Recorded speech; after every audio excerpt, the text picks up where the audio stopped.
So, good morning everyone. We are the group 4. So, for today, we're going to tackle a different topic. The two topics, I guess.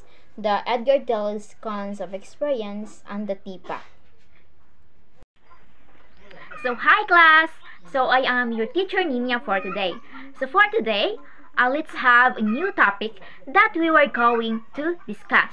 But before that, let me ask you guys if are you all okay? Okay, that's glad to hear that we are all okay despite of the challenges nga ato ang face karon, because we all know that we have experienced kanang calamities nga dili jud siya lalim. But dili na siya mao ang basihan class nga dili na lang ta mo learn og another topic. So, are you ready to lesson our new topic for today class?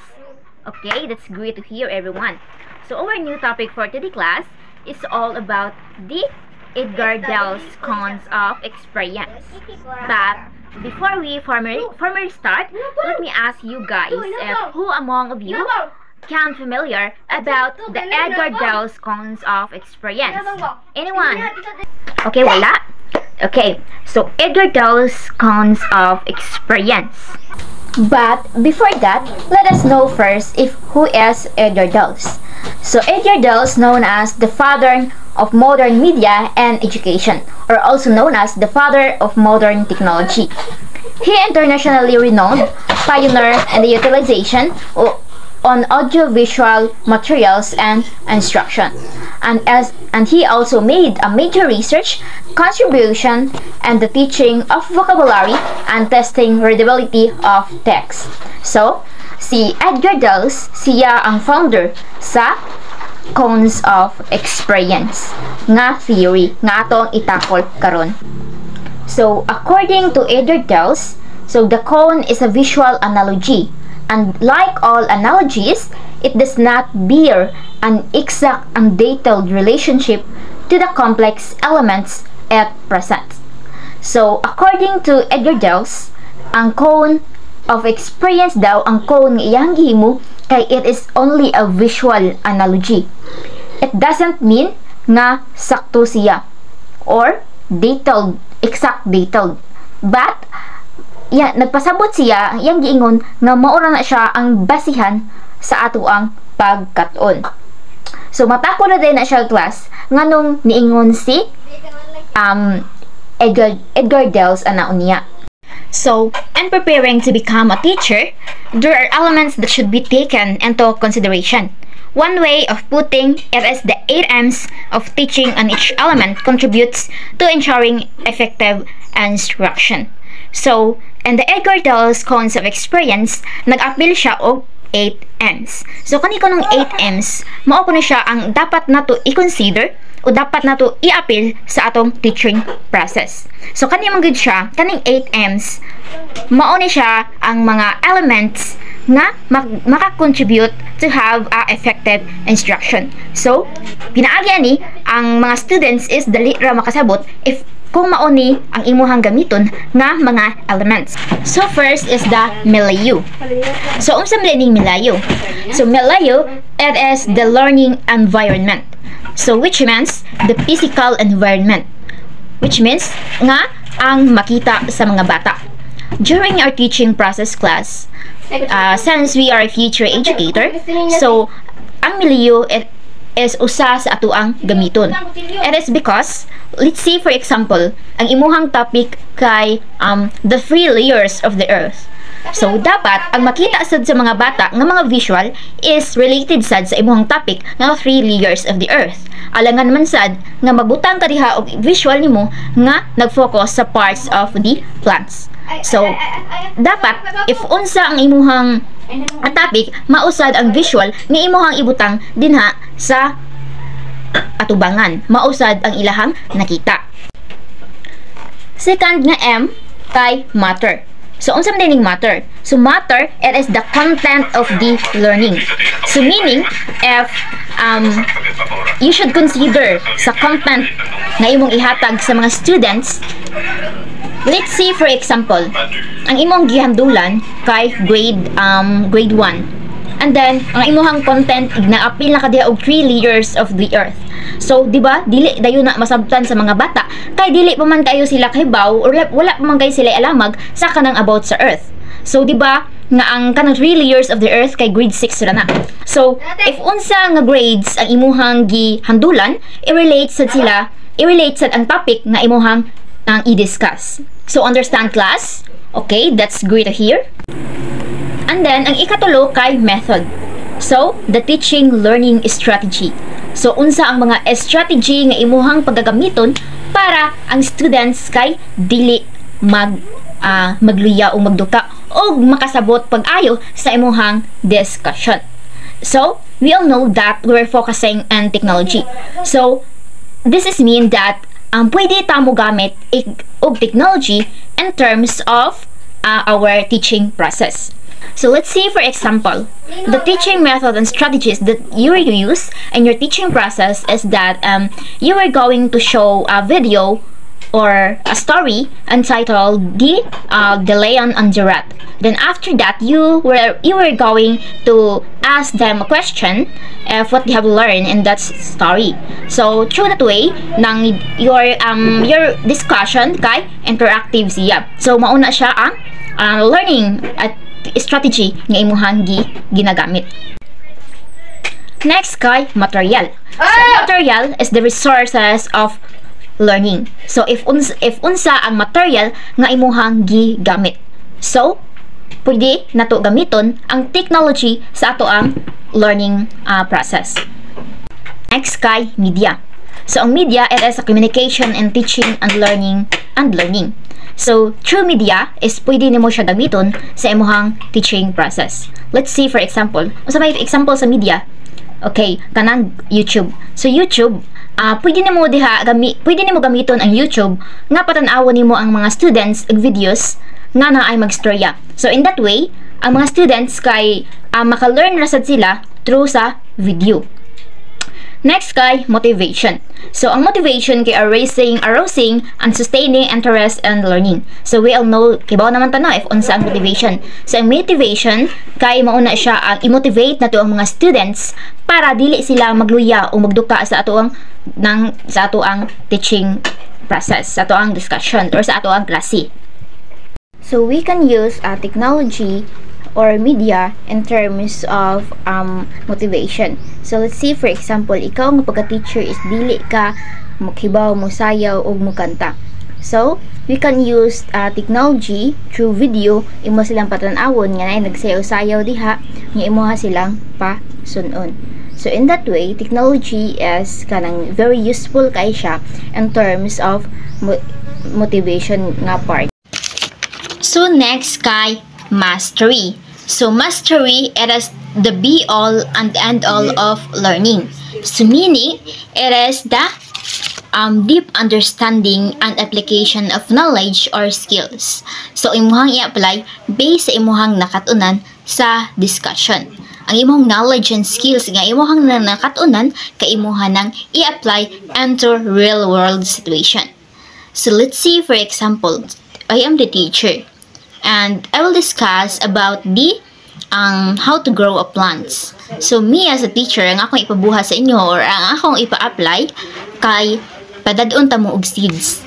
Dayon nang patamnon ta mo and then mat-test na nako diha sa inyo ha if naminaw ba jud mo sa mga procedure, if unsa ang step by step procedure sa pagtanom og plants. So diha makita ang inyong mastery. So next kay assessment. So assessment, it is a getting evidence of learning. So meaning assessing of learning outcomes and effectiveness. So ako atamo test. Hatagan ta mo og assessment. It's either paper and pencil test, true or false, multiple choice like that. So ako among i-assess through that assessment. And then based on yung score, mahibaw-an ako if nakasabot ba jud mo.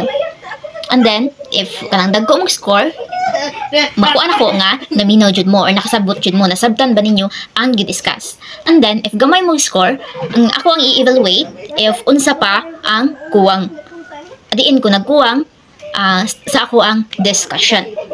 So, mao na ang assessment.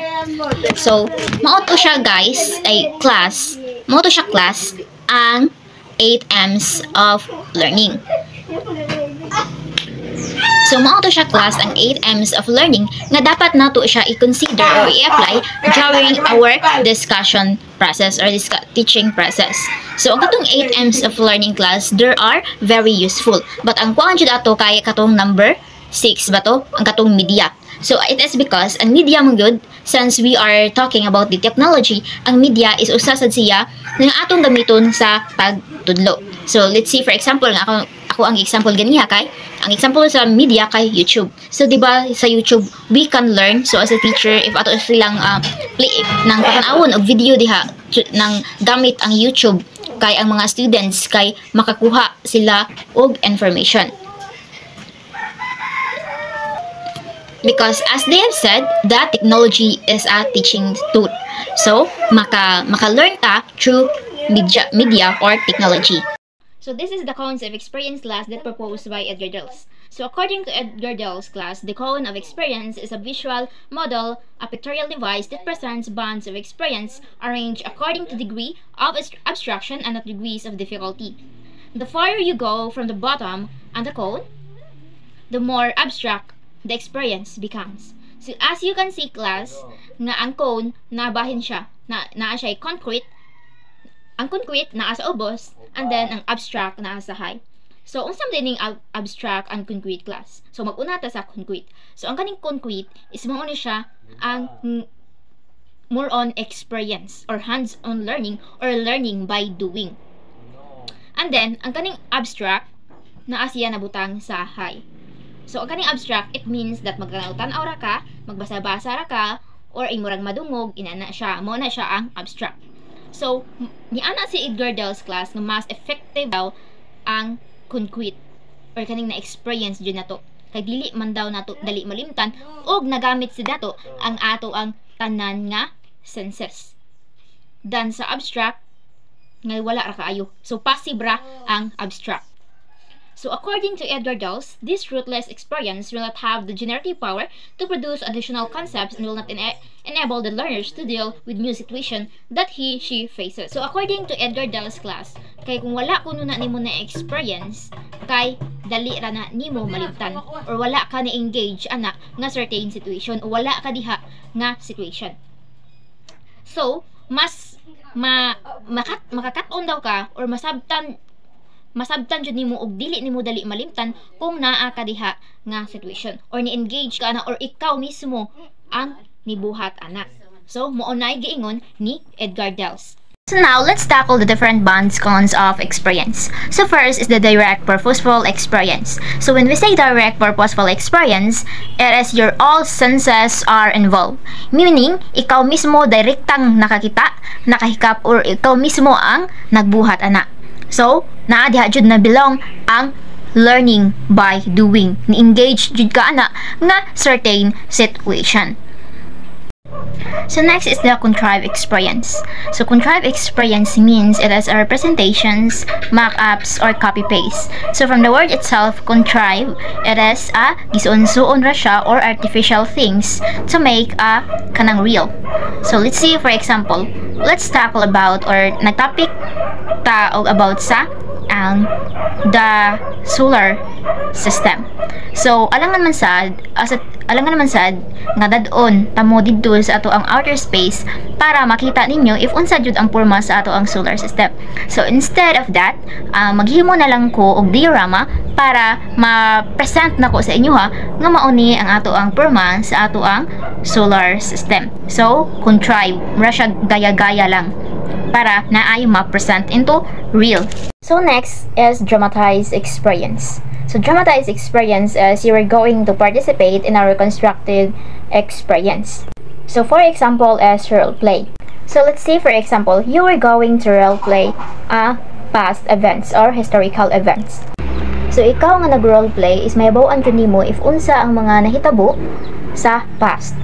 Mahibaw-an jud nimo if unsa ang mga history ana nila. So by doing a dramatized experience, it helps people understand abstracts or past events that they can't experience directly. So in overall, a dramatic experience is when a real event or idea is turned into a dramatic scene with acting, emotions, imaginations, so people can see, feel, or understand it better. So next is demonstration. So demonstration, it is means that show how things work and done. So you are going to visualize it and explain to make the students can understand better. So let's see, for example, you are going to demonstrate of how to plant a seed. So the teacher shows students how to plant a bean seed in soil. Put soil in a pot. And after that, make a small hole and then place the seed. Then after that, cover with soil and then water it. So the students watch and then try themselves after the demonstration. So next kay study trips. So example na niya kay field trips. That is excursion and visits. So familiar na mo ng field trips, no? So pero kani siya is mabutang diri ang see and hear. Tingnan naman na may mga makita nga kanang mga visual, and then nasa magsige og yaw-yaw ana nga inyuhang pictures while sa inyuhang field trips. So next is exhibits. So example ani nila kay kaning mga art exhibits nga naa sa mga museum. So exhibits display to be seen for your eyes only. So imuhara siya makita. So next is television and motion pictures. So television and motion pictures is nabilong ni siya sa what see and hear. Okay, sa television man good, while watching TV, makita nato ang mga tao or mga butang nga naglihok-lihok ug madungog sad nato. So mo na siya ang television and motion pictures. Makita nato ug madungog. So next is recordings, radio and still pictures. So recording, radio and still pictures, it can often be understood by those who can't read. So mo na siya kanang capable siya sa mga students nga dili kaayo ka klaro. So it is helpful to students who cannot deal with emotion or piece of a real event or television. So capable ni siya sa mga students nga dili kaayo ka klaro or kakita. So maminaw ra sila through video discussion, like for example podcast. So mo na siya recordings, radio and still picture. Next kay visual symbols. So visual symbols kay no longer involves reproducing real situation. So ang kani dire kay wala na nag-focus sa learning by doing or more on engaging, but nag-focus na siya sa mga pictures nga imuhang makita. So mao na ang visual symbol. From the words itself, visual imuhang makita. So there is a verbal symbol class. Muna siya ang mga written words or spoken words. Sa kaning verbal symbol is wala na siya yung mga pictures diri. Ang more on ano niya diri kay words or kanang numbers like formula. So muna siya ang verbal symbols.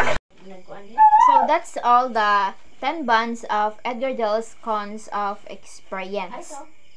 Did you understand, class? Okay, that's good.